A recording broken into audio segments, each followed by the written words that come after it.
The problem is that human moderator also had the opportunity to see that they put 17 here. That's a problem. So you can't search for under 18s, but a 17-year-old can make themselves 18 so they can be searchable.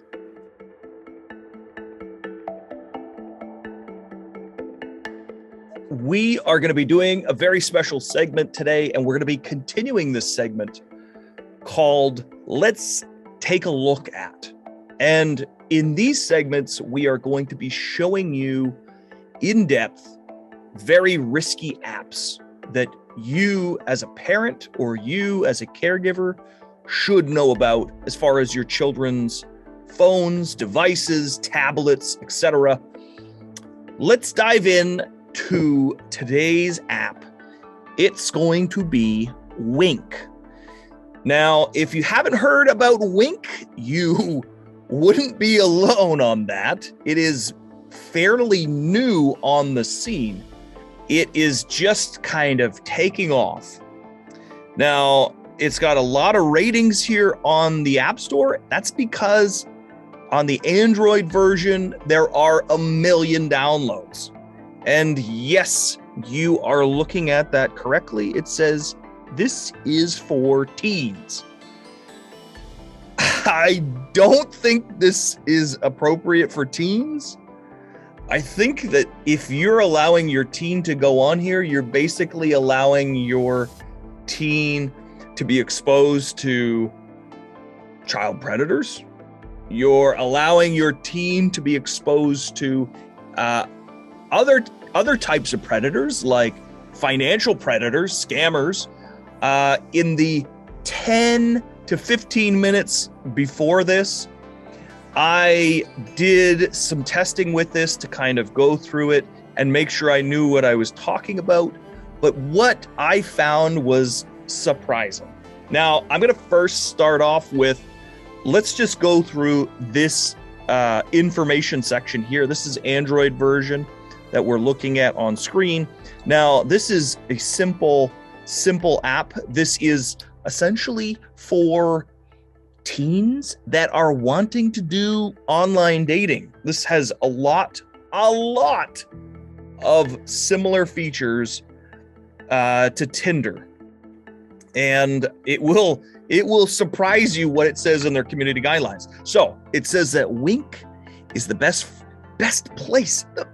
place to make new friends from all over the world.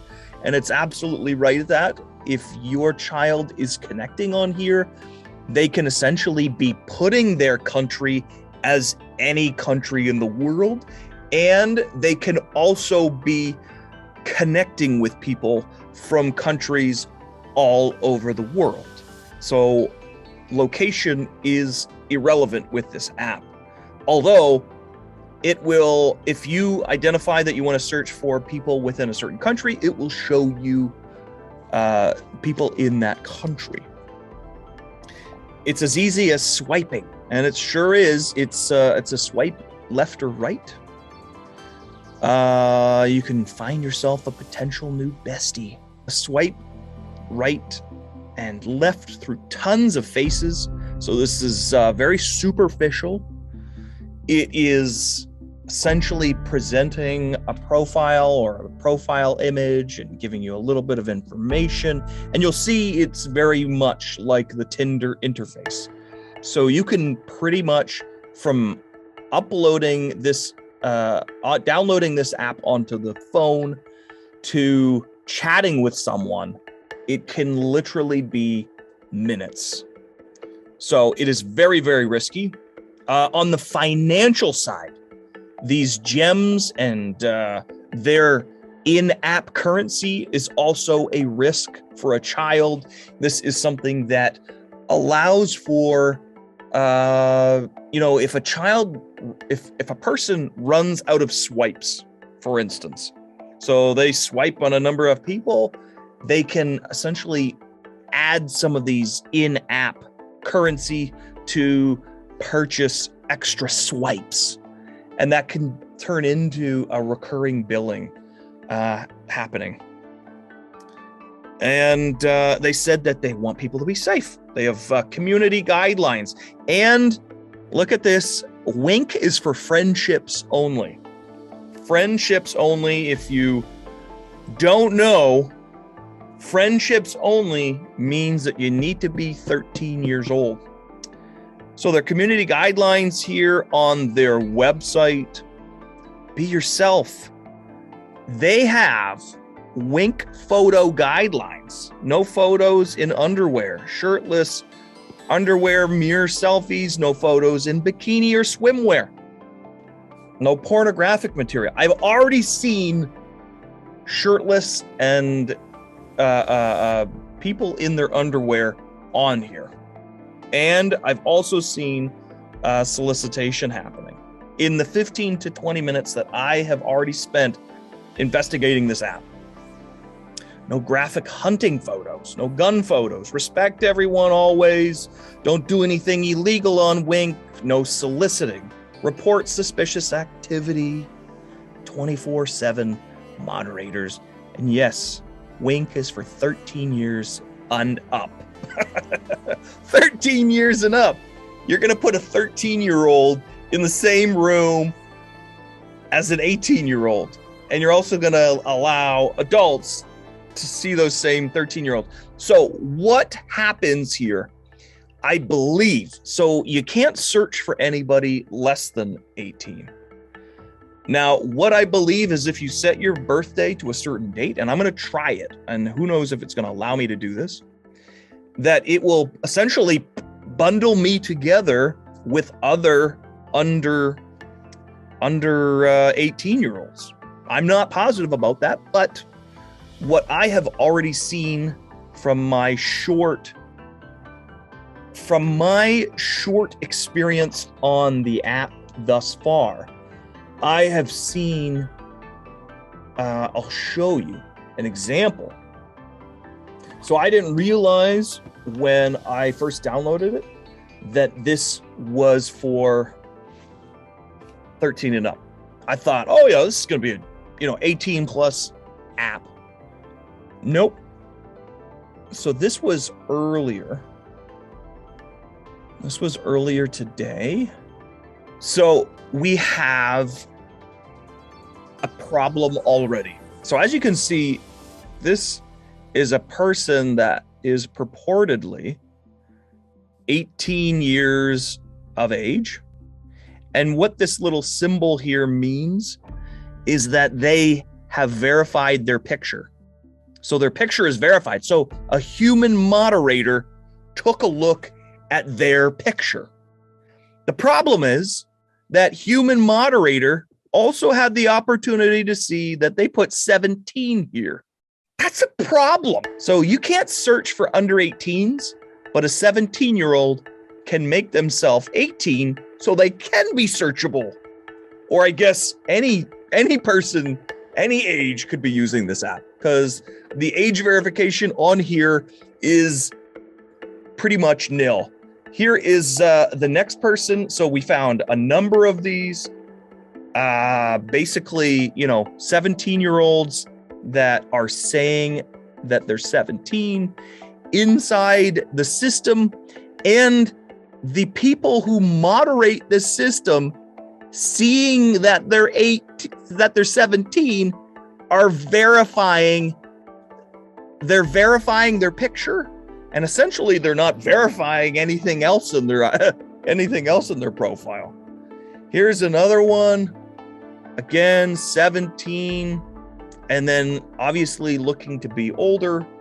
And here's another one. This one was this is a scantily clad. This is like a silk robe this kid is wearing, verified, and 17 here in the profile, but again, verified picture, which is all they care about, is verifying that someone's not a catfish, with 18 here selected.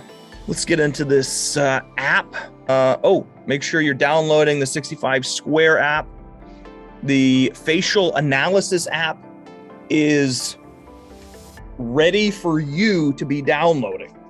All right, so when you first log into this app, it's going to say, how do you want to log in? Do you want to sign in with your Apple, or do you want to have more options?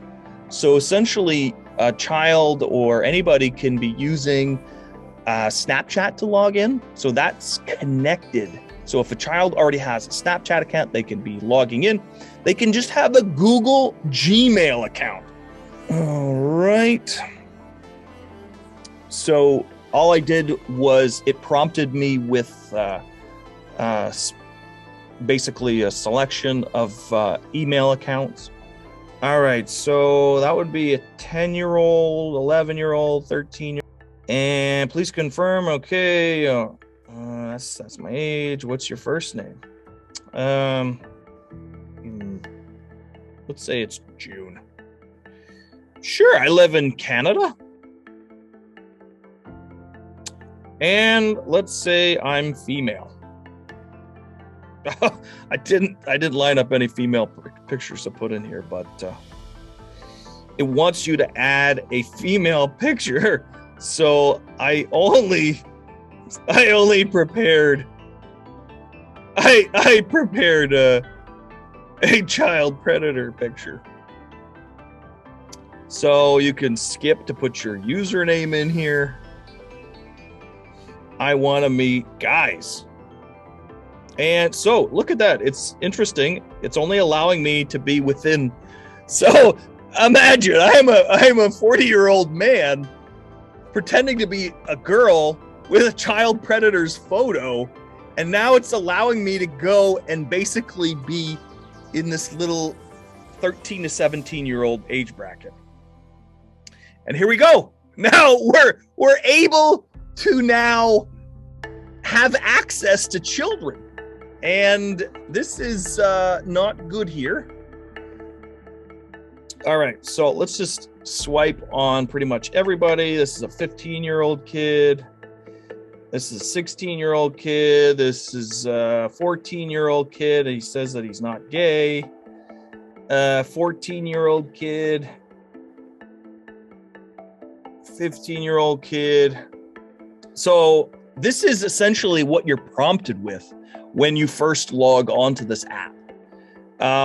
There is likely a lot of disturbing stuff that will be found here if we allow these people. If I had a girl's image on here, I'm positive that we would be having messages come in already in here. So this is the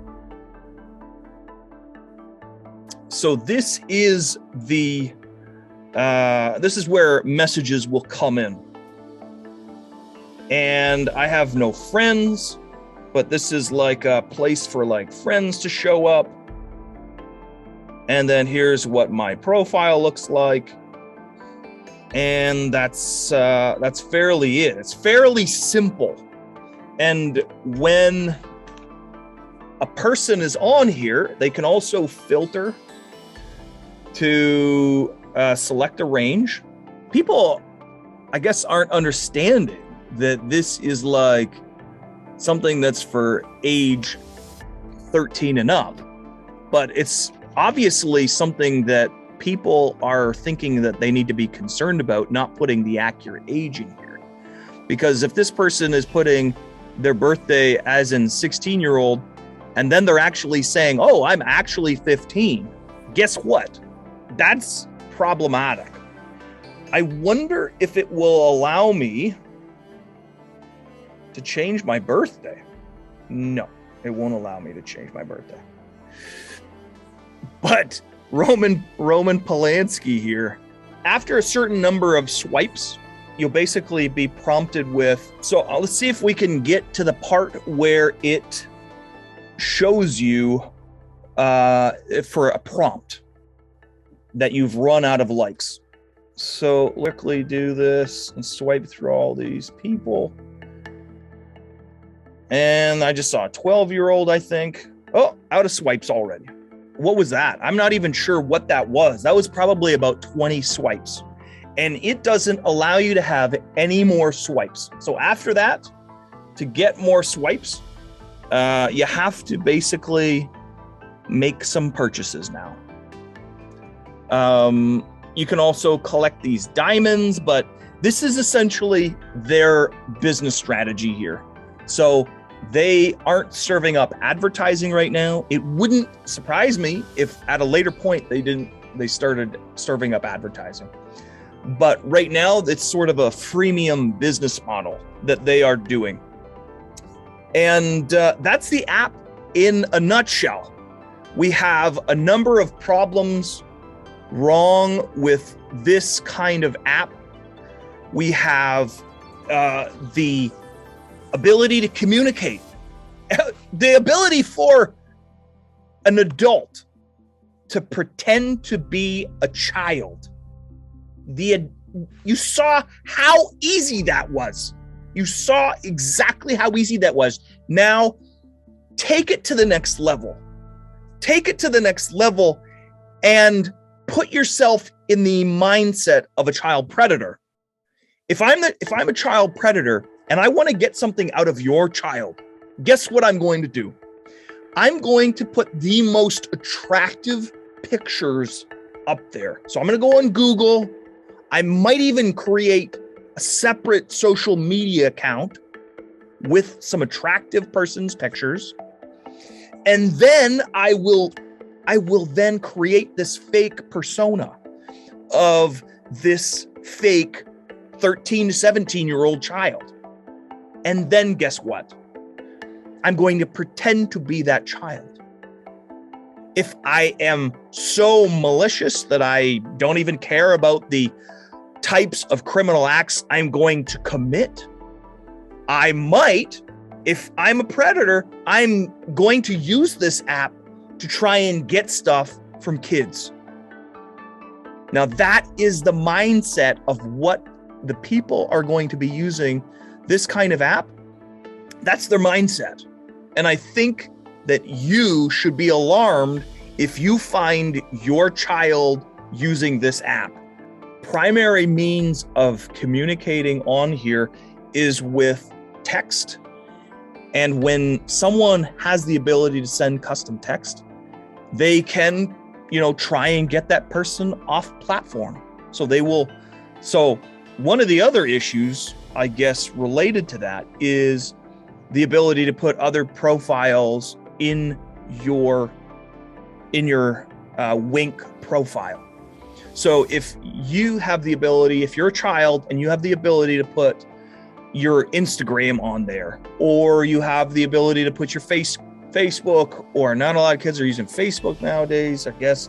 But like if you're putting your Snapchat or your other social media, you're then leaving these breadcrumbs for people to find more information about you, which is a huge problem.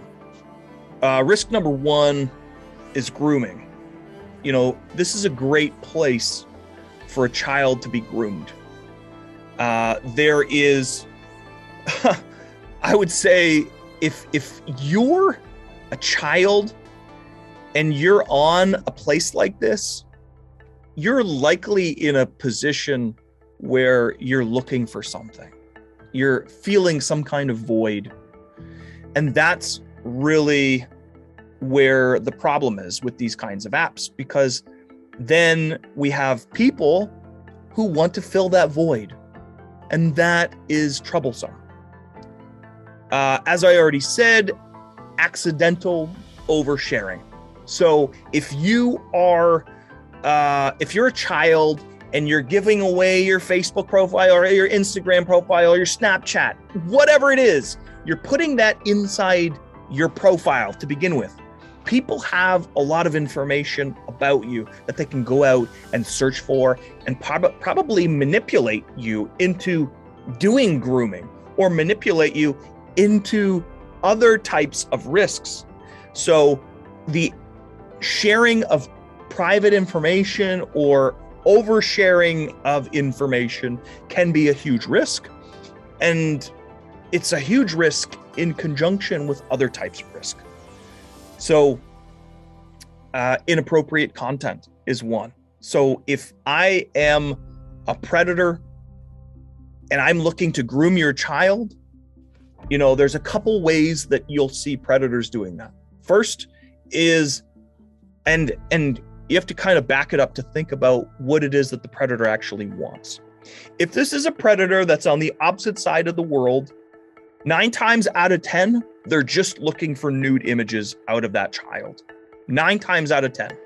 And the easiest, most effective way to do that is to pretend that I am in that age bracket. So as I said before, I create a fictitious character, another child. So I put myself in the same age bracket as the child. And then as a child, I essentially try and befriend this child halfway around the world as if I am in their age bracket. And what typically will happen is it will start off pretty lame. It will start off with, hey, I'm a cool dude. I'm going to take a shirtless photo and blah, blah, blah. And then that person will ask the other child, how about you send one too? And then once that one image is gone and out there, that becomes this fuel. That becomes this ammunition to get more and more out of the child. And that's the sad part, because we see a lot of kids being put into this position where they're either bullied or manipulated into giving away a nude image. And what they're doing is that they're basically sending the message to that person that I can be manipulated into doing this. That's essentially what they're doing. So now this person who's halfway around the world is in this position where they have this ammunition that can be used against this child. And to make things worse, this child has put up their public Instagram account where half of their friends are on their followers list. And that can be used as a means to become further ammunition, to get more out of that child so that they can be either extorted into doing something that the predator wants, or they can be extorted into doing something to getting something out of the child, like money, for instance. So the accidental oversharing in itself isn't necessarily a bad thing, but it's how it's used together is the problem. Inappropriate content all over the app. If you're just swiping through here, you will see shirtless kids. You'll see teenage girls in their bras. I continued swiping. I saw a chest of a girl, and all which was in this profile picture was the cleavage of this child. There is a girl in a tube top and a pair of panties. There is some very inappropriate poses, I would say. I just found this person, 16-year-old, 15-year-old girl, actually 15. And what is she saying? Please stop asking for nudes. I don't send. Which means what? Which means she's being bombarded with requests for nude images. This has to stop. I, as an adult, shouldn't have the ability to log into this system and put in a fake age, be able to communicate with kids like this. Cyberbullying is another major issue that you're going to see on here. And obviously, the design of this, somebody clicked on the profile. So this is inside the conversation mode. So not only can you have a chat, but you can also, up here in the top right-hand corner, you can have calls. You can have calls and you can have video calls. So one of the things that feeds into the design of addictive technology like this, what happens here when this person will start to text back, they will have the little 3 dots come up. The little 3 dots, and you know what these 3 dots are. These are basically, it's to inform you that the other person is sending a message. This is essentially feeding into the addictive nature of this entire design. Everything is very fruity and fun, very colorful and playful. So this kind of design is meant to keep people addicted and keep eyeballs on here as long as possible. Like kids continue to message, and I don't know why. So I'm going to delete this account now. If I'm the child and I've had a bad experience on here, guess what? You're locked into this account for who knows how long.